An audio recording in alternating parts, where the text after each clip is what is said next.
In this episode, I'm going to teach you how to warm up properly to maximize your performance whenever you're ready to lift heavy. I want you to have the capability to fully move the way your body was designed to, right?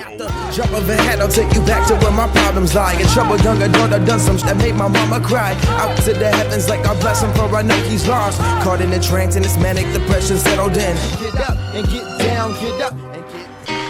Hey, what's up everybody? I'm Dr. Horschig and this is episode 43 of the Ask Squat U show. Today we're going to be talking all things warm up. Now, if you scour the internet today, you will find so many different advices about how to warm up so you can maximize your performance, decrease your injury risk. Sometimes it can get really confusing. So I want to set the bar straight. We're going to talk about what simple things you need to be putting in your warm up so that you can maximize your performance. The first thing we're going to talk about is a little theory. Now, straight off the bat, we need to talk about first, what movement are we going to train? Because that's going to dictate what specific things you have in your warm-up. You're obviously not going to warm up the same for bench press as you would for the squat. The same thing goes for very similar movements. The deadlift may have very different exercises to help maximize your performance than the squat. So let's first think movement. Obviously, let's talk about the squat today. Now, when we break up the specific things that need to be in our warm-up, I want to see three different categories: soft tissue work, mobility, and stability. Now, the things that we include in each one of these categories should help maximize our performance in the movement that we're trying to train. And if we left them out, would hinder our performance. Again, it all comes down to maximizing our performance. A lot of times people will look at a warm-up and think injury reduction. A proper warm-up should be trying to maximize our performance. And the side effect, therefore, because we're moving better, things are more in coordination, is injury reduction. So that shouldn't be the main idea, but should be a side effect. Now, what we're going to do today is sort of go through each one of these different categories to help you understand what specific areas fall into each that can help you, again, maximize your performance. Now, again, as you look through each one of these, there's a lot of different things written down. I know not every single person has 45 minutes to warm up whenever you get to the gym. So think about it like this. If you go to a fancy restaurant and you look at a menu, you don't think, I want this the entire way down. There's no way, right? But what you do is you pick an appetizer, you pick an entree, you pick a dessert. So the same thing applies for our warm-up. I want you to pick one specific thing from each one of these categories to put down into your individual warm-up menu. You're gonna find your own appetizer, you're gonna find your own entree, you're gonna find your own dessert that fits your individual needs so that you can maximize your warm-up to help get you better potential movement quality and performance, and decrease your injury risk, help you move better, but you're efficient and effective with your time. All right, guys, let's start this off with our warm-up with soft tissue work. I'm joined today for some examples with Ryan Balark, US APL powerlifter, 83 kilo American record holder in the bench press with how much weight? 446 to 2.5 kilos. There you go, a lot of weight in the bench press. So we are going to go through our soft tissue work first. Now, whenever we're thinking about, again, the squat movement pattern, what specific areas hold us back? A lot of times we can find stiffness in our lateral quads, maybe our adductors and our calf muscles. So we're gonna work a little soft tissue work to improve the pliability of those tissues to allow you to get into a good deep squat without any hindrance. So the first things first, we're gonna think about what are our tools. Often we can use a foam roller, or if you don't have the money for a nice foam roller, just go to your local hardware store and get a PVC pipe. It's a little bit harder and more dense, so it's going to be a little bit more effective at eliciting some of the change in those tissues than a foam roller. But again, you don't have to go crazy like I've seen some people and wrap chain around a PVC pipe. It just needs to be basically hard and dense enough to create a change so that when you get off the foam roller, you feel like you're moving a little bit better. Let's test our movement pattern just to see for how you're moving. So straight off the bat, let's just do a deep squat. Get all the way down into that bottom position, and you're gonna see, how do you feel? Do you feel like you're maybe a little stiff in a couple areas? Always assess, test, and retest so you see if you're effective in what you're trying to change. So for calf muscles, that's a big one for a lot of people, because if you're limited in calf flexibility, mobility, those tissues, you're not gonna be able to get your knee over your toe in the bottom of the deep squat. Even power lifters who are using a low bar back squat technique, we still need a little bit of movement in this area. And if you're restricted, it's going to create compensations and changes up the rest of the body. So we need to be able to improve the pliability of those tissues. So to start, let's jump on the ground, and you are going to put your calf up on top of that area. Now you can sit up for this. You can also cross your lower leg on top of that. You're gonna pick your hips up and just slowly roll back and forth. Now I say slowly because our goal is to decrease some of that tone, improve the pliability of those tissues. And if you go super fast, you're not gonna be efficient in eliciting that change. So you're gonna go super slow. If you find any spots, specifically on the lateral side or on the inside, pause on it for a second. You can even pump your foot up and down. It's sort of that poor man's ART. Active release technique is something I learned from Kelly Startup Mobility WOD. Just nice and slow. Now, how long do you need to be foam rolling? I don't need 10 minutes. I want maybe 1 to 2 minutes max. And then you're gonna try the other side. Again, 1 to 2 minutes, foam rolling nice and slow. Does that feel any different? Does it feel like maybe you have a little bit more ease in getting into that bottom position? Okay, so let's back on up. Now, another thing that we're gonna look for is the inner thigh, those adductor muscles. You have muscles that run all the way the length from your inner knee all the way up to your hip. And specific adductor muscles can be called your fourth hamstring sometimes. And that's called that because they also help in aiding hip extension. Well, sometimes, especially if you've been doing a lot of working out, those muscles can get really, really stiff and almost feeling really tight. So it'll not allow you to get into that deep squat with those knees out to the side to allow your hips to descend fully. Especially for someone like Ryan, who has a little bit of a wider stance, sometimes loosening up those tissues a little bit will allow you to sort of get into the bottom position with a little bit more freedom of movement. So I'm gonna have Ryan lay on his stomach and put his leg out to the side. So let's go this leg out, and we're gonna put that right there. So he's gonna roll nice and slowly on the entire length of that muscle, and he's gonna pause in a couple positions. And from there, let's say he found a spot. He can kick that leg straight and back. And if he wants, if he has a friend there, he can sort of push down into that adductor. You feeling that at all? Yep. Nice and tight. Again, we're going super slow into this area, and we're only pausing on spots that we find feel a little restricted, a little tight, maybe a little painful from the work you maybe did the day before or 2 days prior. And we're pausing in a couple positions, lengthening the muscle, shortening the muscle in this position right there. Very good. Finding a couple stiff spots on that side too. How's that feel in that bottom position? Feels a lot better already, and that's just like 1 minute basically. So again, the thing that I see a lot of people do incorrectly is they foam roll for like 10, 20 minutes. You're almost wondering, where the heck is that person at? They're just all foam rolling for a little bit. This does not need to be a long warm up. 1 to 2 minutes maximum. Find the spots that your body needs. And again, a lot of this is gonna be check, recheck, because you may not need to foam roll the same place every single day. What we're gonna do is just hold a small plate in front of you. If you don't have a weighted plate, you can grab a kettlebell, you can grab a backpack as long as it's weighted. I want something at least 20 pounds in front of you, because what it's gonna do is offset your body weight so that you can get into a very deep squat position and not have any mobility basically hindering your stretch of this deep squat. So get into your normal squat position.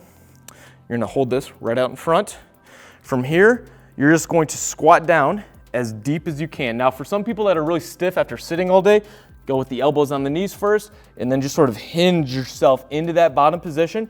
Again, because of the weight holding it in front of you, you're gonna be able to have your chest in a more upright position. But from here, we're just sort of sitting in this deep squat position. You can move side to side.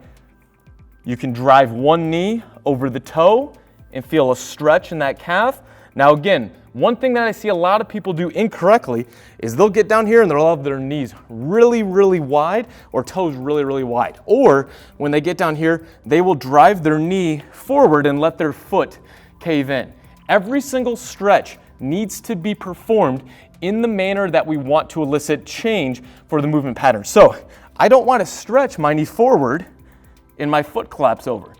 In the bottom of the squat, I need a stable foot. So I want my knee to be in alignment with my toe. so that it carries over to the movement pattern we're trying to change. As you stand here with your squat, grab the ground with your feet, almost like a monkey's foot, just sort of grabbing the ground, big toes jammed down. From here, you're gonna drive those knees out to the side. Not so much so that the foot rolls on its side, but enough to where this movement happens. On the way down, keep those knees driven out. Squeeze your lateral glutes. This is an active motion and stretch at the same time. Try that. So drive those knees out to the side. Feel those lateral hips turning on a little bit. Now you're sinking into a much better position. Our knees are more open. It's 10, 30 seconds max. Then come on back up. For all of my weightlifters, for all of my CrossFitters who need to get into a very deep squat position, calf stretching can be very, very helpful prior to. This is because as you squat down, your knees need to go over your toe. So if I am allowing my knees to go over my toe, I can keep my chest more upright, because if those knees can't come forward, I'm going to be here. And this is not a good position to catch a snatch, to catch a clean, or to perform a high bar or low bar back squat. So the more my knees come forward, the more my chest can reflexively stay upright. This is a much better receiving position. It's much more efficient. How do you know if you need to stretch your calf? Very simple test. We're going to take a PVC pipe. You can do this next to a wall. You're going to kneel down by that PVC pipe or wall. Take your fist and an extended thumb. This is about 5 inches for most people. If you want to get a ruler out or you want to get the yardstick out, that's fine.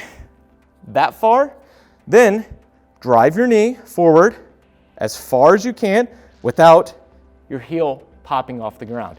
Can you touch your knee to the PVC pipe or the wall without your heel popping off? If not, you may have a restriction in calf flexibility that is limiting ankle mobility.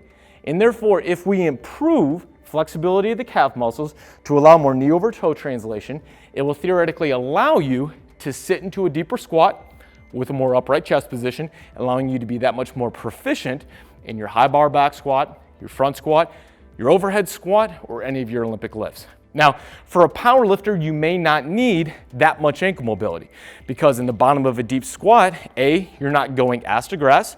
You're only going to where the tops of your hip crease are below the tops of your thigh. But a major restriction in ankle mobility could still hinder your technique.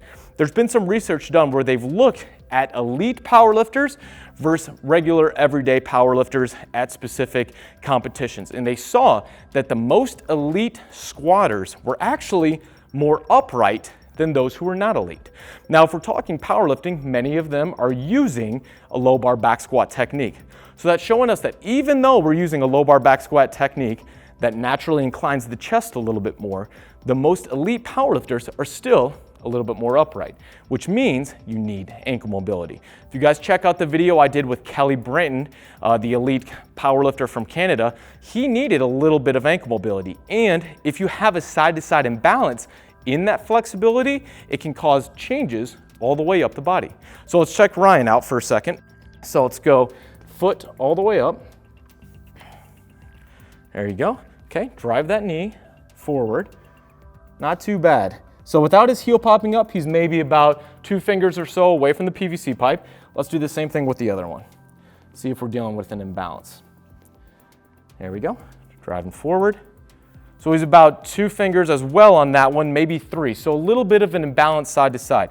So what could we do? We already worked on the foam rolling. We could do a quick stretch. This is something every single person can do regardless of your size. I know some calf stretches, especially if you're a bigger power lifter, it's hard to get into these positions. This one's pretty simple. You're just going to throw your foot up on the bench and you're going to drive your knee forward as far as you can without your heel popping up. And you should feel a good stretch in the back of your calf. Now, if you feel a pinch or block sensation in the front side of your ankle, go back to one of my previous videos on how to improve ankle mobility and look at the banded joint mobilization. You can also find that on SquatUniversity.com under how to improve ankle mobility, the free blog article at the top. But if you feel a good stretch right here, we're gonna hold and then come back. Now, what length of stretch time am I looking for? Short duration. Prior to working out, most of the time we're gonna be wanting to do 10 to 30 second stretches max. The reason is because long held duration stretches have been shown in research to directly decrease power and force production thereafter. So if I'm holding a stretch for a minute or 2 minutes, it's going to improve the muscle flexibility in the short term. But we're also going to see a little bit of decrease in performance as far as how strong that muscle can be directly after. Now, are there going to be some people that'll benefit from a long duration stretch? Yes. Let's say you try that ankle screen that I just showed, the 5-inch ankle screen, and you're real short, or you have a big asymmetry, side-to-side imbalance. For those people, doing a longer held stretch on that one side or on both sides in general, yes, it will decrease your performance right after. But the improvements in getting into better movement patterns and better positioning will offset that decrease in performance, because right now we're looking at improved movement patterning. And over time, you may be able to decrease that eventual hold time, but in the short term, improved movement patterning is going to outweigh our decrease in performance for that person. So always understand the context for each stretch and why we're doing it. All right, last stretch for today under the mobility section, which is warm-up section number 2. We're gonna be doing the world's greatest stretch. Now, this is the world's greatest stretch because it uses so many specific parts of our body in the full movement.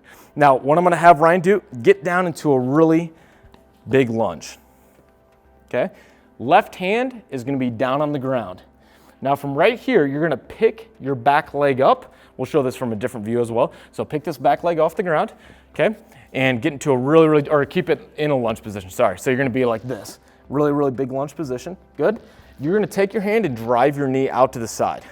Okay, now that foot is still staying in a nice stable position. We're driving the knee out to the side, squeezing the glutes a little bit, opening up that hip. Again, that's gonna be helpful for getting into that deep squat pattern. Okay, now from here, you're gonna squeeze your butt muscles. You're gonna take your right hand, drop it all the way down to the ground. All the way down. Now, thoracic spine, we're getting a little mobility right there. You can tell it's a little stiff with this. Okay, then keep your left hand on the ground and open all the way up. So you're gonna take, open all the way up. Okay, from right here, you're still driving that knee out to the side. Keep the big toe down. Again, a little bit of pec flexibility, thoracic spine mobility right there, and then back down. Now, the big thing that is very helpful with the world's greatest stretch is we are priming 2 things. Hip flexion, on this side is hip is up, hip extension. So we're also moving the body into different manners. That's very helpful, especially a lot of times we're sitting in a flex position all day long. We don't ever open those hips and dissociate flexion and extension. So by picking that leg up, squeeze that glute right there. Okay, now go down, keep this glute turned on the whole time, then up and out. Very good. Again, thoracic spine mobility, keeping the dissociation between hip extension and flexion. Back down, very good. Switch sides up. You want to do maybe 2 to 3 passes on each side with this. Okay. Again, get that back leg up a little bit more. A lot of times people will get very lazy with this back leg and they'll let it drop. We want to still get a lot of prime hip extension with this as well. Okay. Drop that arm down to the ground. Good. This is a big area that a lot of people could use some help with. Okay. Then up and out. Very good. So not only are you stretching, but you're also, because you're squeezing the muscles and contracting, you're also getting a little PNF patterning, a little contract, relax. That can be very helpful as well in mobilizing your body. Very good. How's that body feel after that? There you go. So you should feel like you're moving better after each one of these things. The last thing we're going to be working on before we get onto the barbell is stability. So we've primed our soft tissue. We've improved their pliability and how well they're moving. We've worked on mobility. We've gotten the joints and the ability of moving the body through full ranges of motion. Now we need to turn those muscles on, neurologically prime those muscles to coordinate in motor pattern as we want so that we are able to lift a lot of weight with the proper coordination. So let's go with stability. One of the best things we can do is using a banded squat. We've got a couple hip circles here from Slingshot. Shout out to Mark Bell. I'm gonna give Ryan that one. That's just one of the regular hip circles. And then I've got one of their grippy hip circles. This is an extra large. It moves a little bit more than that one, but both are very good bands. So we're gonna put those across the knees. Okay, obviously, again, we're patterning for the squat. So we're gonna do a very slow banded squat. So feet in your normal squat position. Mine's a little bit more narrow, Ryan's is a little bit wider. Again, feet are jammed down into the ground, big toes down, driving the knees out to the side. We've got a stable foot, knees are in alignment. Now because we're driving out against the band, I'm turning on my lateral hip, specifically the glute medius and parts of the lateral glute max. So from here, they're turned on. Now what we're gonna do is do a very slow tempo squat with a couple pauses. Okay, so let's get that hinge and hold. Couple seconds. Next one, pause. Keeping the knees out, checking, where am I feeling my feet? Down a little bit deeper, pause. Feet down, am I balanced? Am I going forward on my toes, back on my heels? Down one more time, and then get all the way full depth. Okay, and just hold this position. Again, check what's going on with your feet. What's going on with your knees? Are your glutes symmetrically contracting or do you feel one side off? Okay, raise up a little bit, pause, hold it, back down. One more time. Raise up, pause, drive those knees out to the side, squeeze those glutes, feet jammed hard in the ground, and then come all the way back up. How'd you feel with that? Okay. If you're doing this correctly, those glutes should be smoked. I could tell the left side is a little lagging. There you go. So the great part of this warm-up is not only doing the exercise, but also you're assessing yourself while you're going through them. So if you feel, like you said, one side, it's not turning on as much, that's okay, that's good. That's what this part of the warm-up is for, so that you can assess yourself and then use your warm-up to turn that on ever before you get under the barbell. I'm gonna show you 3 more things and then we're gonna find out which ones you should choose next. So let's go with the bridge. A lot of times people don't understand or realize that their glutes may not be working in coordination as well as they should, especially if you have a history of hip pain or back pain. There's something called gluteal amnesia, where your glutes may not be firing in coordination as well as they should. It's not that they're turned off, they're just not patterning in the right manner. Here's a simple test you can do. This leg forward, or put your hips down, this leg up, okay? Pick your hips off the ground. Hold it there for a couple seconds. Now, what muscles are working hard to keep your hips on? Or to keep your hips up? Do you feel your quads, your hamstring, your butt, or your back? What's working the hardest? My hamstring. You feel your hamstring. All right, we should be feeling the glutes a little bit more. Do the same thing on this one. So hips up. Okay, what do you feel on that side? Feel your glute. So right there, we have an imbalance. If Ryan got under the barbell, you can put your feet down. If Ryan got under the barbell with that imbalance, there's a potential that he's not going to be moving as well as he could be, and potential decrease in performance and eventual potential injury. So what we're going to do is, because we found that imbalance, let's prime the glutes to kick on symmetrically for the full lift. So feet driven hard into the ground, knees driven out to the side. Pick the hips up and hold, and you're gonna squeeze, hold this for about 5 seconds. Think in your head, squeeze your butt muscles as hard as you can. You feeling them turn on? Okay, again, self-assessment. Is one side maybe not turning on as well? Get that side to turn on. Consciously feel for turning on that glute. He also felt like whenever we were doing that banded squat, like he didn't feel his left glute medius was turning on as well. It's sort of the left side of that glute wasn't almost contracting as well as the right side. So what we're gonna do is a side plank clamshell. So knees are bent, okay? You're gonna plank up, so keep this knee down and plank up on your elbow, okay? And yep, bend, keep these knees bent. There you go. So plank all the way up, good. So from here, we're getting a little bit of a side muscle contraction with the core. Open the knee, good. Back down, good, and then hips down. So what you're gonna do is maybe a set of 10 where you're opening the hip after you've planked up. So plank off the knee and then open, okay? Hold it up there, 5-second hold. Do you feel that lateral glute kicking on? Perfect, and then back down. The holds are huge with the stability part because it's not just doing the movement. Remember, strength is the ability to produce force through movement, but stability is your ability to limit excessive or unwanted motion.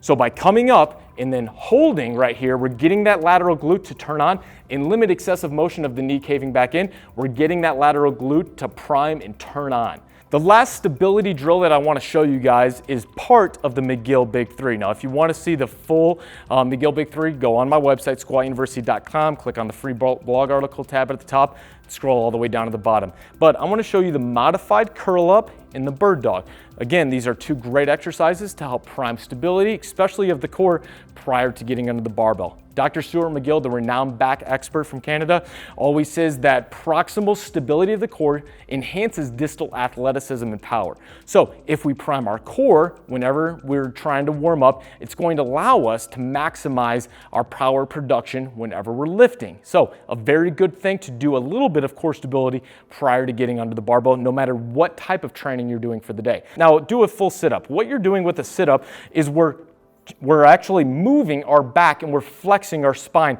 through movement of the anterior core, okay, all the way back down. Again, what's our goal? Our goal is to prime the core to create tension and stability to limit excessive spinal motion.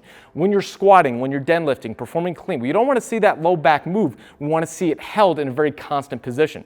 So our core exercises that we're using prior to warming up or during our warm up should help us improve the tension and the stability of those core muscles. What you're going to do is you're going to think about bracing this core like someone's going to come up and punch you right in the stomach. Okay? Now, the hands are underneath the low back so that you can feel for whether or not your low back is staying in a neutral position. Now, again, a neutral position has a slight curvature to it. If during this motion you feel your back push into your hands, it means that your low back is moving. We want to keep that low back stable. So from here, you're bracing. Now, think about your head right now resting on a scale. It's reading what? 10 pounds. If you have a bigger head, it's going to read a little bit more. I want you to pick that head up off the scale enough to make it read 0. That's it. So, head's going to pick up an inch. Hold it. That's it. Now, you're going to hold this for 10 seconds. The 10-second hold is going to prime stability. Remember to limit excessive or unwanted motion of that spine. 10-second hold, and then back down. That's it. We're working the anterior core just the same as you would with a crunch, but we're not moving the spine. We're working on stability. Again, we're looking for a neutral spine position. Our back is in a relatively flat position. It can be slightly extended. A lot of our power lifters are guys with big erectors right here. You're going to see a little bit of a thoracic kyphosis right here just because the muscles pick up so much. Now from here, what we're going to work on is having this arm extend and this leg extend without seeing any motion in the spine. Now see what he did right there? Do you see how the spine curved? So that's too much motion. So come all the way back to the start. Different cues. We're gonna grip, make a fist really, really hard. You're then gonna kick this heel back, have it only a couple inches off the ground. So go nice and slow, tight, and then slow kick back. Good, see how that was better? That spine stayed in a relatively stable position. Now, if you tighten up, make a fist up here, you're gonna turn on some of those muscles in your upper back a little bit more because we're kicking that heel back, bring your toe underneath you a little bit more. We're gonna turn on those posterior chain muscles a little bit more. Again, we're priming core stability. 10-second hold, and then slowly back in. Don't let this move, okay? Touch your hand and your knee together underneath you, okay? And then all the way back out again. Good, don't let that move at all. You're gonna let that chest drop just a little bit more so that we're in a little bit flatter position. Something like this, again, 6 to 8 reps of a 10-second hold in that outer position. If you're doing this correctly and bracing really, really hard throughout that entire body, you should feel a little fatigued by the time you get done. This is something you don't just go through the motions. Be very specific with your intent of creating stability and movement on top of it to allow you to get under the barbell and have that same carryover. All right, so that is a lot to digest. I just threw out a bunch of different exercises that could be a little overwhelming for some people. Again, if we go back to the start of the video, you walk into a fancy restaurant, you've got the huge menu. You obviously don't pick every single thing on the menu to do. Unless you've got a ton of times to eat, or if we're talking about the weight room, a ton of time to warm up, you don't need to be doing all that. We want to find what's efficient and effective to prime our body to optimize our movement pattern and our performance. So as you go through those things, and it's going to take some time to find out what's right for your body and what allows you to move better after. But I want you to pick maybe 1 or 2 from each. So you're going to go through. You've got some tight calf muscles. You know ankle mobility is a problem. You're going to go through and you go, all right, foam roll the calves. I'm going to get down here. I'm going to do the goblet squat stretch with the ankle mobility on top of it. I'm going to come all the way down here, and my glutes don't really feel like they're primed. And when I do the side plank clamshells, I feel much better after. So you come through. You've got your appetizer, your entree, your dessert. You just got in the gym. You've been sitting all day at work. You want to prime your body. I don't want you to spend a ton of time. Be efficient and effective. A couple things from each, then get under the barbell. Remember, If you pick these things, they should help you maximize your performance. And by leaving them out, this performance will hinder. That's how you know you have an effective warm-up. Now again, just like going to a restaurant, not every single person needs an appetizer. Not every single person needs soft tissue, but across the board, most people, in my opinion and in my experience, would benefit from something in each of these categories. So now that we've picked which ones we need for our body, we've individualized our warm-up, we're not going to get under the barbell. I'm going to show you a way in which I prime most lifters' warm-ups, their first set with the barbell and weight, and then we're going to be going and putting more weight on the bar because it's time to lift heavy. All right, so now that you've gotten the bar on the rack, if your gym allows it, I want you to do your first warm-up with the bar without shoes on. This is going to allow you to feel for what's going on at your feet. Whenever you squat, we have this thing called your tripod foot. Let's take a step out. I want your heel, your first toe, and your fifth toe. All of these areas need to be down. The base of each one of those need to be down and in contact with the ground. As you squat down, if you allow knee cave or you drive your knees too far out to the side, you're going to lose that stable foot. So I want you to prime your foot stability with light weight and feel that movement pattern feeling efficient. So get your squat, slow tempo, feeling for your foot in contact with the ground, getting all the way down and then back up. Something like this, just a couple reps. Let's maybe do 5 to 8 reps without any shoes on. This again is going to allow you with assessment to feel for whether or not you've primed your body efficiently. If while you're going through this, Ryan thinks, oh, my right adductor, my inner groin still feels a little stiff. Again, hop out, foam roll that area, or get into a little bit of a stretch. This is again your first and last check of your motor pattern basically to see whether or not you're ready to load up the bar. Don't just walk in the gym and throw weight on the bar. You need to prime your body efficiently. All right, so now that we have the hip circle on, this is our first warm-up set. We are going to be doing a 1 1/2 squat. So Ryan's going to get under the barbell. Okay, take a step back, 1, 2 steps, get set up. Ryan uses a little bit of a wider stance. Now again, he's driving his knees out to the side, but still keeping that tripod foot. He's going to do a slow tempo, 3 seconds, into the bottom, feeling for stability, drive up slightly, hold it, 1, 2, back down, and then all the way up.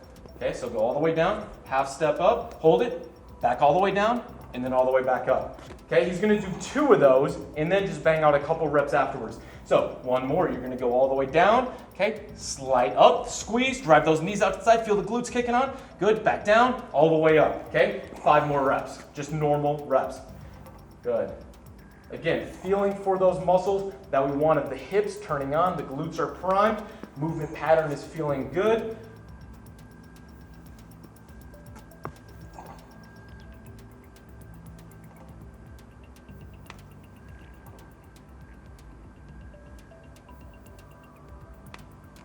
Very good.